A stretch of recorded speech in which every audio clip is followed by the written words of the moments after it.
Hello beautiful friends, आज मी तुम्हाला चटपटीत भेंडी कशी बनवायची ते सांगणार आहे. तर चला आपण स्टार्ट करूयात. भेंडी घेतली आहे, 2 मिरच्या घेतल्यात, आवश्यकतेनुसार जिरे आणि मीठ.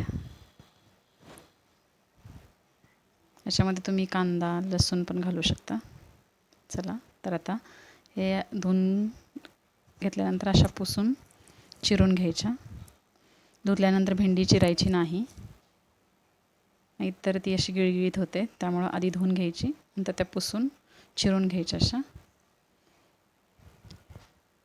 हे फास्ट होण्यासाठी आहे. ओके. आणि हे चेक करायचं भेंडी खराब आहे की नाही चिरताना, आणि अशा प्रकारे चिरून घ्यायची. ओके. चला तर आपली भेंडी आता चिरून झालेली आहे.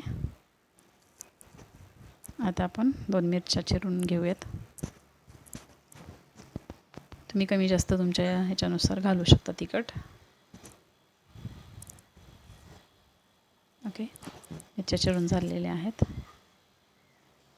भेंडी पण आपली चिरून झालेली आहे. भेंडी चिरून झाल्यानंतर जे राहिलेलं असतं ते मी माझ्या मुलीला म्हटलं की आम्ही लहानपणी चेहऱ्याला लावायचो, गालावरती डोक्यावरती. तिने लगेच लावून घेतलं ते. हे बघा, तुम्ही बघू शकता अशा प्रकारे. चला आपण स्टार्ट करूयात. गॅसवरती कढई ठेवलेली आहे, त्याच्यामध्ये तेल टाकून घेतलेलं आहे. गरज वाटते तर अजून थोडंसं टाकून घेते आहे मी तेल.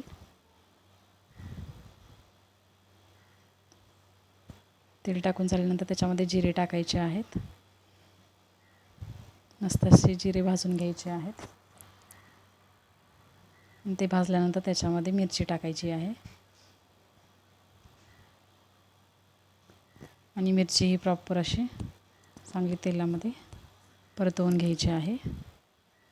बघा, तुम्ही बघू शकता असं पूर्ण प्रॉपर असं भाजून घ्यायचं आहे.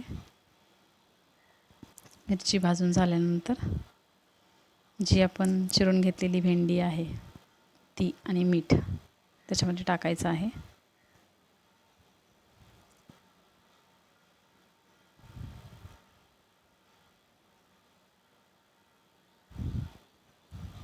आणि प्रॉपर असं हलवून पाण्याचा शिंतोडा देऊन झाकायचं आहे त्याच्यावरती. पूर्ण प्रॉपर हलवून घ्यायचं पहिले भाजून.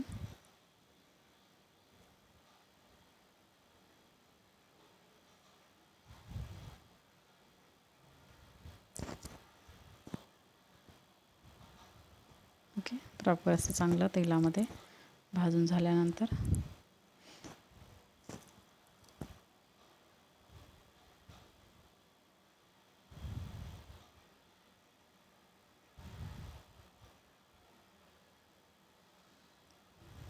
ओके, अजून थोडंसं भाजून घेऊयात.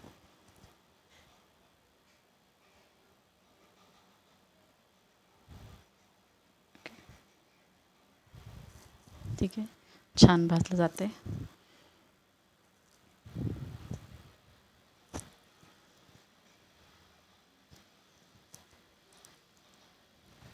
ओके, चांगलं भाजलेलं आहे. आता आपण थोडंसं याच्यावर पाणी शिंपडूयात आणि झाकण झाकून मस्त असं ते फ्राय होऊ द्यात. की झाली आपली, शिजून झाल्यानंतर आपली तयार झाली भेंडी. खायला खूप मस्त चमचमीत लागते. एकदा ट्राय नक्की करून बघा. Thank you for watching. Bye bye.